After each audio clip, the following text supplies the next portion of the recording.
Hey, I'm Jeff at Full Race, and today I'm going to take a quick moment to talk about the coolant lines on your Gen 1 EcoBoost F-150 engine. Now, these engines are also in 15 to 17 Expeditions and Navigators, and basically every Ford Transit you've ever seen. Problem with these is every single Gen 1 engine is going to fail the OEM coolant line, and so it's a really good idea to replace the coolant lines with the Full Race kit. Now, we know this job is a pain in the ass, so please stop telling us how much it sucks. Right off the bat, I'm going to tell you, if you just use our kit, you'll never have to do this job again. Now, it is possible to do this job with keeping the turbo in place, but that sucks. You're going to lose all the skin on your hands, and I can almost guarantee that your studs for your exhaust manifolds are shot, and your exhaust manifold is probably warped too, so it's no better opportunity than now to try to take it all apart and put it back together real carefully. So whether you have a 11 or a 16, the job is pretty similar, but the difference is a 15 to 16 has a lot more space between the firewall and the engine, whereas an 11 to 14, the firewall is like right up on it. And so if you want some extra room to, kind of fit your hands back here, take the intake manifold off, and you can take the coolant crossover pipe off if you like, but you're gonna be able to fit your hand in the back.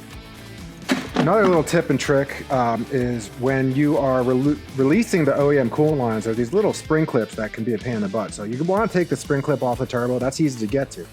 The spring clip off the back of the firewall is a little more difficult, and you actually don't need to take it off. You can just kind of lift it up and unthread this fitting right here.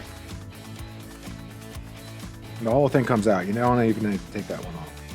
When it comes time to reinstalling the coolant lines, let's go over to the other side of the engine real quick. So the first thing you're going to want to do is you're going to want to install the coolant feed first. That's down here. And once that's in place, you'll go to the back of the cylinder head.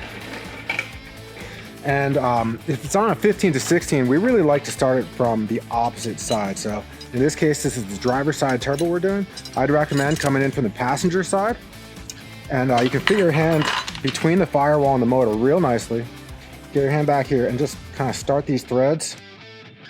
Once you get it all tightened up, cinched up, you can literally just flop the line down and over and onto the banjo bolt right here on the turbo. So first you do the feed to the block. Second, you do the return from the head to the turbo. It is not the worst job. It has to be done. If you have any sort of a high mileage Gen 1 engine, you're gonna have to do this. So use the Full Race kit. Get our turbo install kit so you get all the gaskets, and a really good opportunity to upgrade your manifold and your studs at the same time.